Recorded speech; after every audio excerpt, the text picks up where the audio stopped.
So, welcome to It's Okay with Jay, guys. Today's episode is going to be all about our fur babies, and for me personally, the story of my Tyson. So, again, all of us have had to, or some point, we've never had pets in our life, or some of us have been privileged enough to sort of have them come into our lives and change our lives through various different ways. So, I think it's only fair that I dedicate today's episode on my fur baby, and here he is.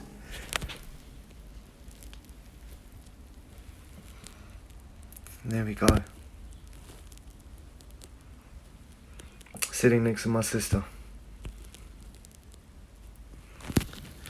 So it's all okay with Jay. It's okay with Jay. Today we're going to talk about our fur babies. It's not really going to be something overly emotional and things as such, but I've been touched by having him in my life, so I want to talk about it. So welcome, guys. And let's go, guys. So yeah, as I said before, I did want to talk about our fur babies today, and what it means for them to be part of our lives, and what it means for us to be part of their lives just as much. And the journey I went through with my little baby, and how he transformed me and changed me. So yeah, my Tyson, as you can see him, he should be right there. He's always going to be with me. Had to put him to sleep in April, unfortunately. At the age of 15 years old. Was an old boy. Went through a lot. Massive journey with me. And, practically saved our family at one point as well. And that's not me being over the top or, being dramatic. So, yeah, the journey of Tyson, let's go. So, I first got Tyson when I was about 19, 20 years old, and I had moved out of home because, in some of my previous documentaries, you guys know, we migrated from Kenya, Africa, after my dad passed away when we were young. So, we moved here when I was about 10, and we like the rest of you, we had a bit of a tough life, and, as a child, certain things that I wanted or wished to have or things as such, I never got the opportunity to. So growing up, I always wanted a pet. I was never allowed. Then after dad passed away, it just wasn't feasible. It was difficult. There's four of us. So, all of that sort of thing. So yeah, moved on, grew up, moved out, was working. And at that point, I lived in what we used to call our bachelor pad with my cousin and my best friend. And yeah, we settled into the flat pretty nice. And after a little while, we thought, you know what, we need to get a dog. And yeah, I'm not going to lie to you, initially when I say we wanted to get Tyson as a guard dog, that's exactly what we wanted. And not to be very vicious or anything like such, but we were working, we were starting to accumulate nice things. I was starting to accumulate things that I never had as a child, or things I was working and buying and things as such. So we thought, let's get a dog. And also for the reasons that I never had one and I always wanted one. And yeah, so I remember buying him through one of our friends in Greenwich. And again, please guys, don't judge me. Again, this is just me being honest with you. And obviously the transformations and changes through my life and my views and things. I was never really a thug or a bad child, or involved in bad sort of things as such. So when we got Tyson, it was general security of the house. And yeah, you're going to teach your dog to bark, and you're going to teach your dog, if someone's attacking you, to defend you. So that was why we really got him. And we got him through a mutual friend who said, there's a beautiful pup available. We were told a complete different breed, Japanese Tosa crossed with a pit bull, crossed with a this and crossed with a that. And to be honest, as much as I wanted a child, in Kenya, whoever had, if you did have a dog, it was a pure security dog, because back then it was quite hard. And like there was a lot of robberies, and if you had a nice house, you had to have a dog for security. So it was again one of those things I suppose I wanted to carry on. And we got Tyson as a puppy. And I remember going to pick him up with my cousin, And we went over, and as we got to the door and we knocked on the door, our mutual friend Ben introduced us. And before anything, the lady said, "Hold on, before you even think you've got the puppy or you're going to come in and grab the puppy or anything like that, the mum's got to investigate you and sniff you out." So at that point, I kind of shut myself because, again, I wanted a dog. Yeah, it was, I think, be honest, it was also the novelty of having a dog. We had our own bachelor pad, so we had our own dog, and yeah, we wanted something to just, again, conform and look the part, kind of, I suppose. Yeah, the mum said, yeah, she's got to sniff you, and if she's not happy, you'll know about it. So straight away, I asked her, "What do you mean by that?" Well, the mum and dad were known to be quite aggressive and were known to be strong dogs in the area. So at that point, I was quite scared. Luckily, the mum sniffed me, let me in. And as I went in the house, I saw this little girl running around, well, a puppy that was free, running around. And I mean, she was absolutely gorgeous. And the first thing I wanted was her. So I was like, straight away to the lady, "That one there."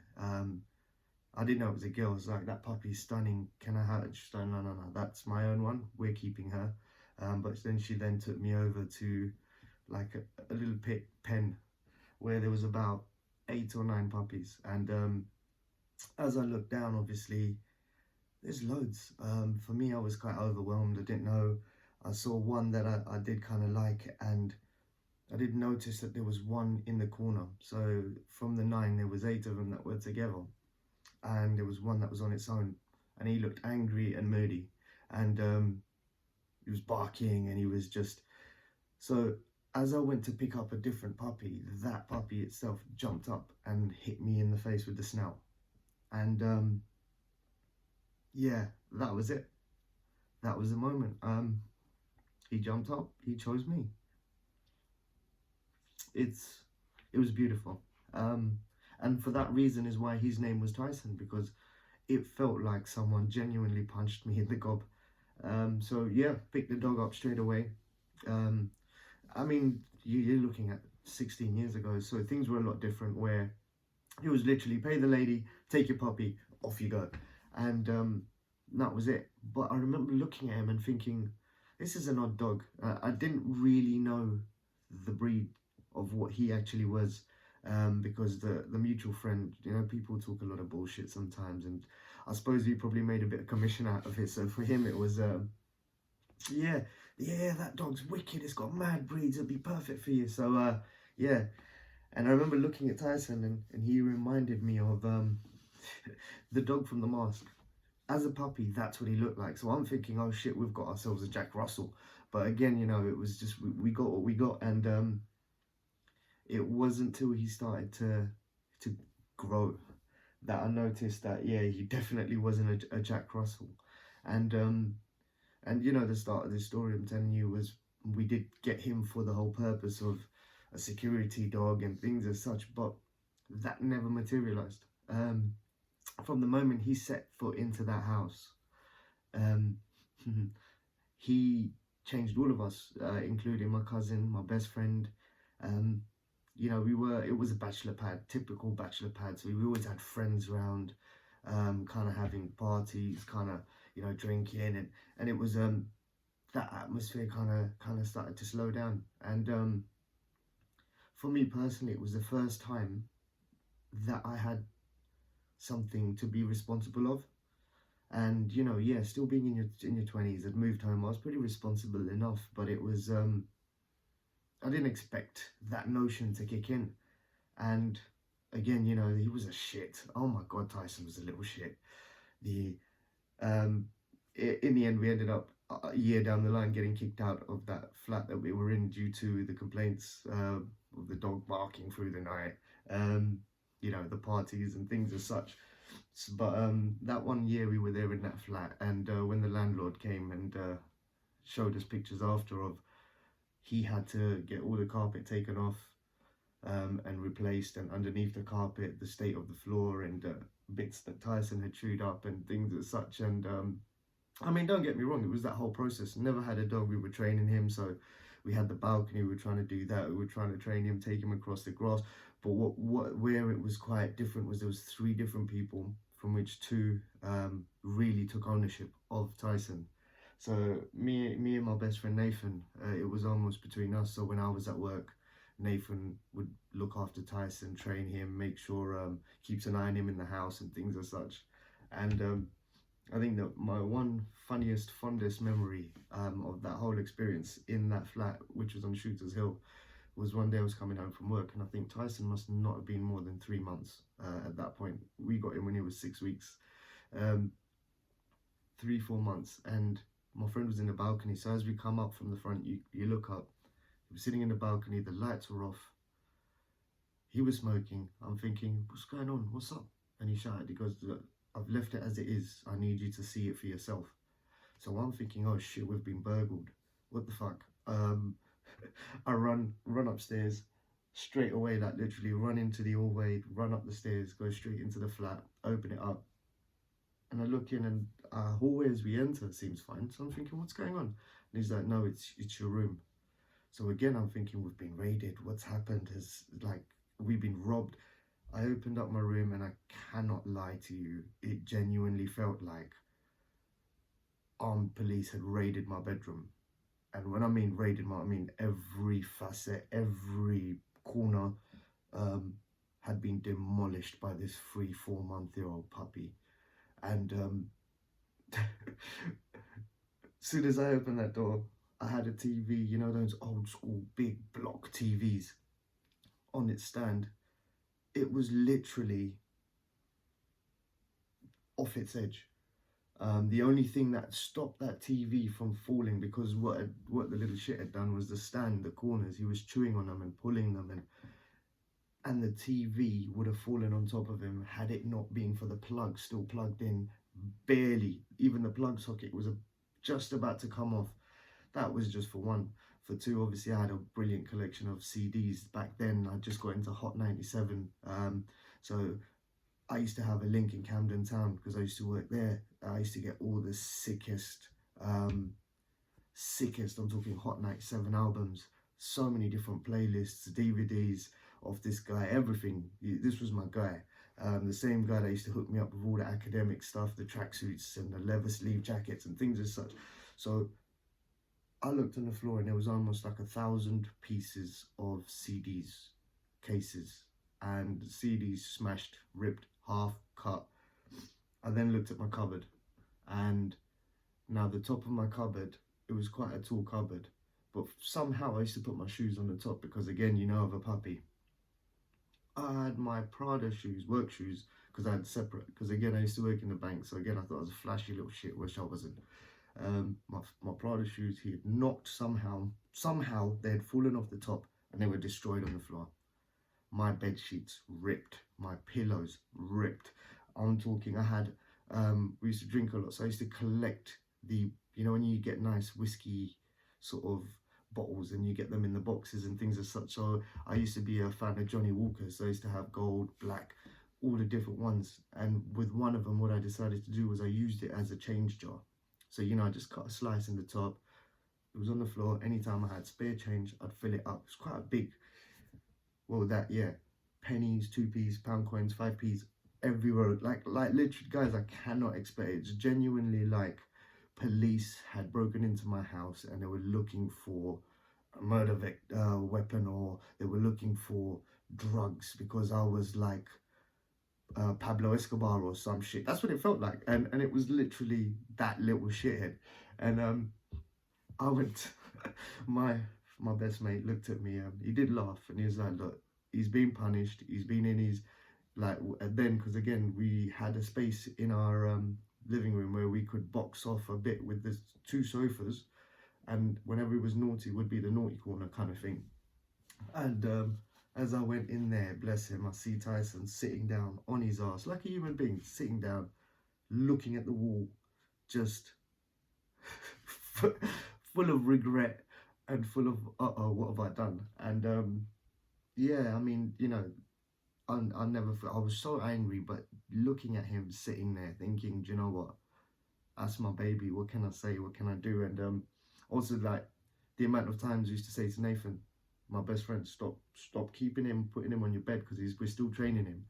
And every single time Nathan used to put him on the bed, no, it's okay, he knows me, he knows not to do this. Literally turn around, look back, and Tyson's there looking at us, eye to eye contact, peeing on the blanket. So yeah, no, it is, I think, the first year and a half of having a dog. And in the end, we found out that Tyson's breed was, he was staff, he was had pit bull, and he had Sharpei in him. So you could see the pit because of the ears. You could see the Sharpei kind of wrinkles that he had on the side of his face. He was just adorable. And like I said, when I first got him, he looked like the dog from The Mask. So how that transformation happened, and like I said, all the thought about having him as a guard dog and all of this nonsense just went straight out the window. It was like these three guys, well, mainly two, because to be fair, my cousin wasn't really a dog person. Yeah, he was involved. He was, me and him actually went halves and buying Tyson, but it was more me and Nathan. We were like the two dads. It was three men and a little baby, literally. And unfortunately, as I mentioned, when we got kicked out, there was a very difficult decision to make. And we had to obviously move our separate directions because it was so short notice. We couldn't find somewhere where all three of us could be, four of us, including Tyson, could be back together. So we all had to go our separate ways. So Nathan had to go his separate way, my cousin and myself. And for me at that moment was moving back home with my mum, my sister, my mum, my sisters. And the first thing I said to mum was, obviously they knew I had Tyson because I told them. I did used to take him down, but they never really liked dogs. No one in the house, apart from us, my, not the eldest sister, the one just younger than her. I'm the youngest. So mum was like, no, you can't bring him back home. And it killed me, because it was that decision where, do I do what so many people have done, where yeah, just give him away. Who wants a dog? I'll sell him. Or no, there was something about me that was just, and I can't believe I said it. And I said to mum, it's me and him, or I won't move back home, and I'll find somewhere else. I'll find a way. I'll work hard. I'll do what I need to do. And mum was very reluctant, but obviously I was the youngest. I moved out of home when I shouldn't have, due to other circumstances that I've talked about in previous It's Okay with Jay episodes. So it was, she said, yeah, you know what, fine, come back home. And that was it. Moving Tyson back home, getting him in that environment, because my brother had just had a daughter around about the same time I got Tyson, so they grew up together. And seeing that relationship form, my mum especially, going from a woman that didn't like dogs, literally said to me, you're not moving back home with me until I gave her an ultimatum, to teaching the dog Punjabi. Like literally, we speak Punjabi, I'm Sikh, and she used to speak to my dog Punjabi. You know, she used to give him chapatis, make him Indian food. And throughout, when I moved back home, and up until now, there was phases where I moved out and moved back in, and moved out and moved back in. But this was quite a period where I had moved home at kind of like the right time. I think not by my choice because of the circumstances, but I think by the bigger plan set by the man upstairs, because my sister had just not long been diagnosed with cancer, and she was fighting it she fought it all the way to the end, and unfortunately it won the battle. She won many fights, but yeah, she was one of the people. It also makes me laugh because she was one of the people that hated dogs. So even when I moved home, because mum agreed, my sister was still like, keep him away from me, keep him out of our room, can you come and get him, he is annoying me, he's just looking at me. And yeah, she never used to, before she was diagnosed, she never, she didn't like him. She didn't like my dog. She didn't like my baby. And it was when she got ill, and she fought it the first time, and she recovered, but she got it again. And someone she knew said to her that, you know, animals are meant to be the best and the most loyal therapeutical things in the world. They can sense your pain. The reason he's probably trying, because she's always used to moan, he's always trying to get him, like she used to, sometimes she was so ill in bed, but what he used to do, there was a part of her door that if he headbutted the bottom, right at the bottom, when the door's shut, proper shut, he knew exactly where, headbutt the door open, the door used to slam open, and mum says, or sometimes you can hear, oh, Tyson, get out! And it used to crack me up. So someone said to her, listen, you're saying he's always trying to annoy you. Perhaps there's something different that he's trying to do. And yeah, she when she read that, heard that, obviously she was in a phase of discovery in her life because she was told she hasn't got long to live, and they became so close. And even though, like, there was times when she would be sleeping, so he'd sneak in her room and he would go under her bed and he'd start chewing on, because my sister, again, we've always worked hard all our lives, never had much, but she liked to buy herself good things because she worked goddamn hard for it. So, you know, nice shoes, nice clothes, nice handbags, and that little bastard tore it all up pretty much. But then it was almost like a click. There was a phase where all of a sudden my sister had gone from get him away, when she was getting iller and iller. Like, he used to spend a lot of time with her, a lot of time, and was there for her, and genuinely felt like he gave her extra motivation and extra will. So, you know, and then at some point after that, I had to kind of move back out because I'd moved in with my partner who was expecting my child, and that's when my sister kind of took a turn for the worst, and unfortunately she passed away. And one of the last things, you know, she said to me in hospital, in her bed, was make sure you go home and you look after mum, because she, of all of us, since we moved into the country, everyone had moved their own ways, and sorry,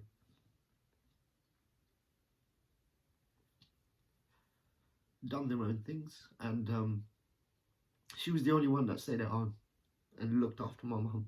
So she was like, you and Tyson go home and look after mum. And it's what I did.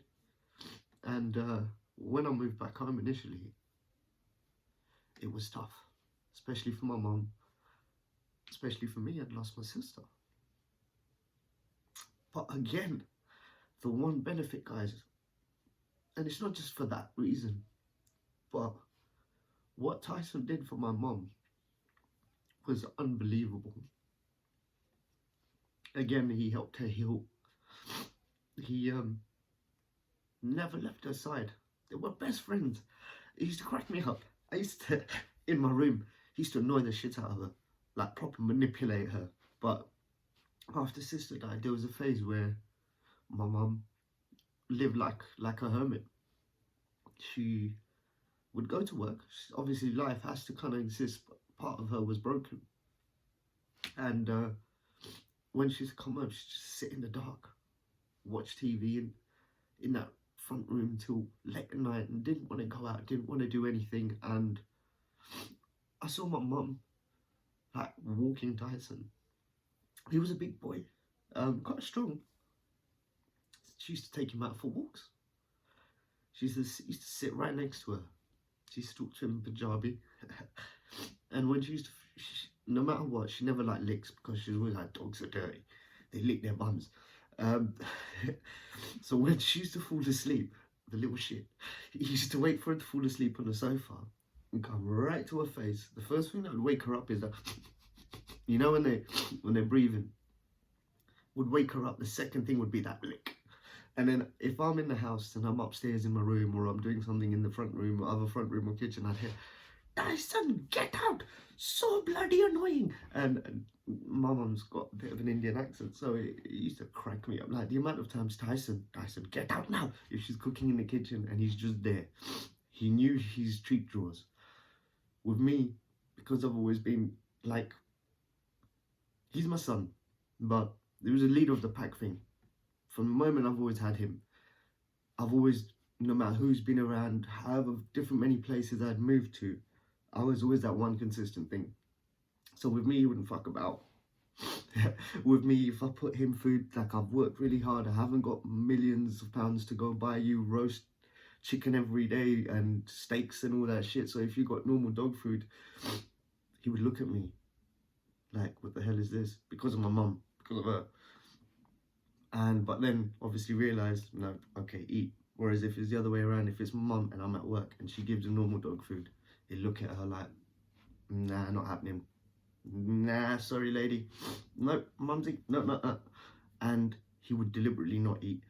And then, because he knew what she'd do, she had a knack. She used to boil chicken every week for him. So even when I lived out, she used to boil chicken, a whole chicken, boil it so it's not fatty and all of that stuff. Boil vegetables, and then she used to give it to me in like a Tupperware and say, right, so if he doesn't eat, make sure you put some chicken and some potatoes, and he will eat it. And yeah, so little shitbag knew that from years. There's always some chicken slack. So yeah, he used to know where everything was, all his treats. He had his treat drawer. He used to just stand in front of it and just and like they were like Tom and Jerry. It was so beautiful to see. And what he did, like I said, the fact that the love she used to give him, like she couldn't bath him, so she used to always, he's becoming smelly now, bath him, big like, all right, mum, bath him.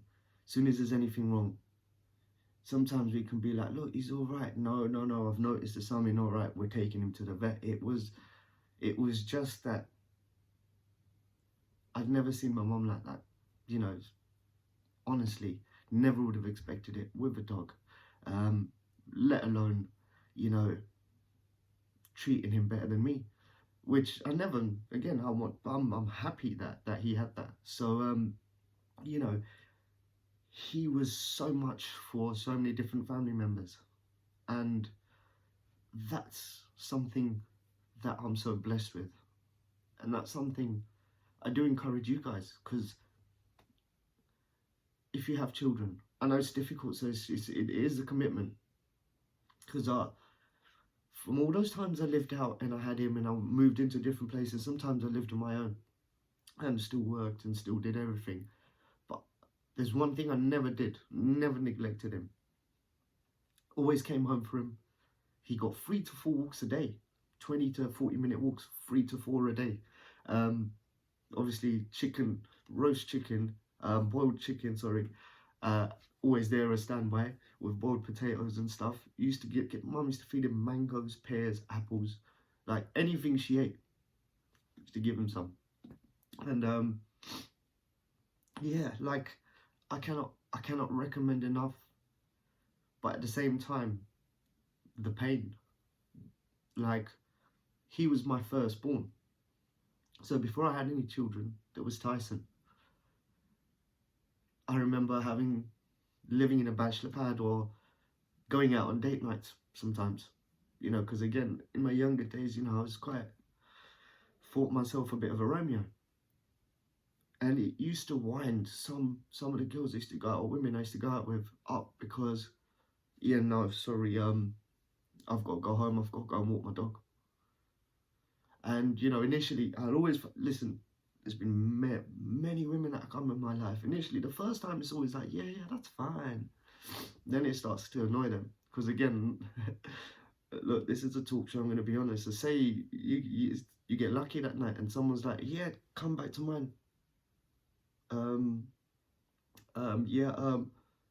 That could work, but I've just got to go home quickly, walk my dog, and then I'll come back. Or, unfortunately, as soon as whatever happens, it's right, I've got to go, I've got to walk my dog. And it always just genuinely was. I even got accused of having a wife, or you've got a missus at home, or there's something. No, it was my dog. And I never used to like mum to walk him, because I remember one time I did go away, and again, this is it has so much impact. So when I used to travel, if I ever had to go anywhere, it wasn't fair enough for me to leave him just there, mum, there you go. I'd either pay someone to come home, take him for walks, or pay a friend, or ask a friend to do me a favour, can you please in the mornings walk him, because at that point we used to live in a flat. So I remember one time I was in Amsterdam, and I had asked a best friend, well, one of my friends, to walk Tyson for me, and he didn't turn up this time. And my mum and my sister who was visiting went. My youngest sister who was visiting went for a walk, and all I know is when I came back from Amsterdam, I saw my mum with two black eyes and a broken nose, and she had cuts on her. And what had happened was, not out of viciousness, Tyson had just seen another dog. He pulled on mum. Mum wasn't looking. Mum fell straight flat down, hit her nose, broke her nose, had black eyes, and where there was glass on the floor, she was lucky. She nearly cut veins. So I always, from that moment, it was like, I will never make sure that happens again. May it be a friend of mine walks or I don't go, but something will be in place. So when you travel, whenever I had to travel, didn't travel much over the last 15 years. The only time I'd go away is weekend breaks, because even then it's always thinking about my baby. So the implications, guys, it's not just get a dog, you will shut your kids up. No, it's a family member. It teaches you how to love unconditionally. Like for me, I had partners, I had girlfriends, I had first love, but I haven't loved anything like I've loved Tyson and I've loved my kids. It genuinely, unconditional, showed me how to be more sensitive at a time where I could have gone the opposite way. So I do have to say, he came into my life. He chose me. Remember, as I said, he jumped up. He picked me. He headbutted me. He punched me. Tyson gave me a left hook. And will still live with me for the rest of my life. And recently, it's even worse because it happened in the lockdown. So, unfortunately, I wasn't even able to be with him. But the one thing I can take from all of that is I know deep down he had a good life. So, I'm currently, I've been in two minds, because at first I always said I would never get another one. But I miss him so much. If he was here, the little shit would be right here with me. In the first lockdown, I was doing videos where, for just general public and stuff on Instagram and Facebook. So if you want to do a workout, if you're feeling down or things as such. So in my garden, I'd be doing combinations and I'd be doing workouts and stuff. And he always interrupted them. Never minded, but he'd always come up and like, kind of, hey, where's my stroke? Where's my cuddle? So, yeah, guys, I wanted to talk about my Tyson. I've been missing him so much recently, and it's something that I would always recommend if you get the chance and you have the time to do. I'm looking at getting another one, but I'm thinking more this time from a rescue, so that I could give an opportunity and give that same love that Tyson got to another soul. So, guys, I'm gonna end on that note. I'm gonna add a little caption, a short video about my baby, the life of Tyson. I didn't talk about too much, but it's something I wanted to talk about for a while. If anyone out there knows of anywhere where they do have puppies or anything like that, please shout me, DM me. If anyone has gone through similar thing and you just want to talk, DM me. I completely understand, guys. I'm still hurt every day, so I'm here for you. It's okay with Jay, and please watch the next few minutes, because it's a little collage of my fur baby. Peace.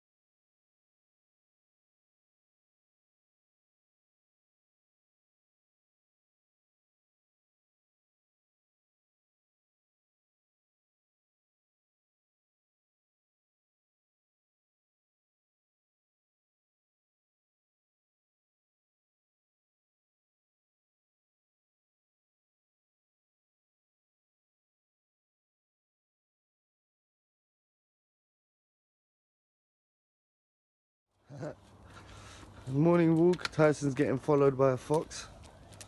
Fox wants to be his friend.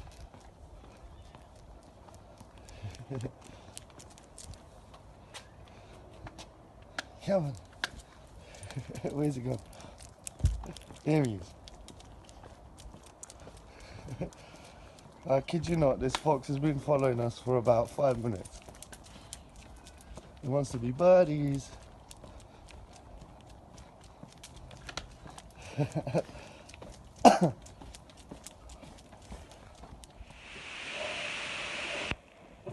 He loves getting dried, this little fatty does.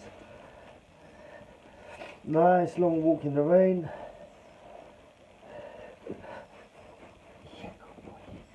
You like it, Ty.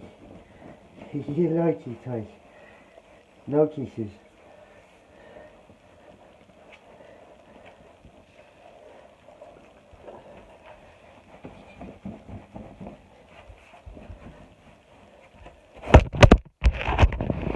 I wonder what he's doing in his sleep.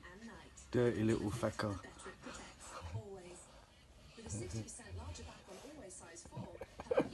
Wait. Wake up. What are you doing, naughty boy? Are you asleep? Thingy in.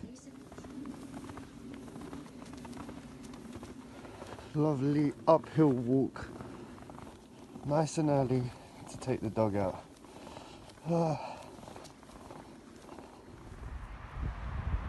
It's like nighttime walk on the common.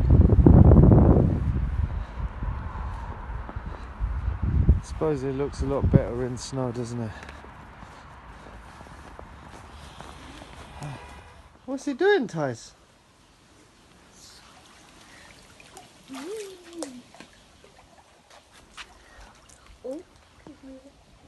Hello. Did you take a video of it? Yeah. It's only half filled for the little man, but bloody hell, once it's fully filled, that would be mad big.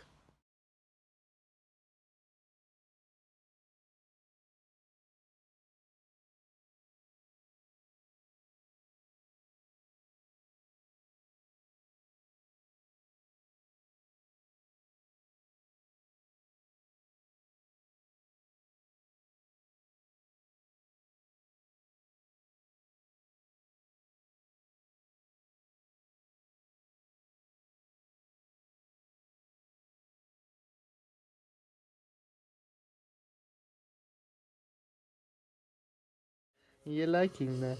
Are you enjoying that? You're my baby. Tyson.